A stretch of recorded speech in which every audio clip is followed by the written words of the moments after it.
In this video, we are going to show you how to change password on Alibaba. So the first thing that you want to do here is just go ahead and open up Alibaba application either on your Android device or iOS. So go ahead and open up the application, and here you want to go to the bottom right corner of the screen that says Alibaba, My Alibaba, and just go to this page here. And now you want to click on the setting or gear icon at the top right corner of your screen. And from here, you just want to click on change password. Here you'll be asked to authenticate your account. So a code will be sent on your email address. Go ahead and check your email address and just paste the code here.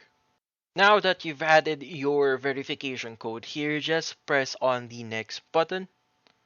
And from here, you can now change your password. So you could enter on the first line there your current password. And then on the second line, you could enter your new password for your account. Once done, you could just click on next, and that should change your password on Alibaba. So hopefully this video was able to help you. Like and subscribe if you found this video helpful.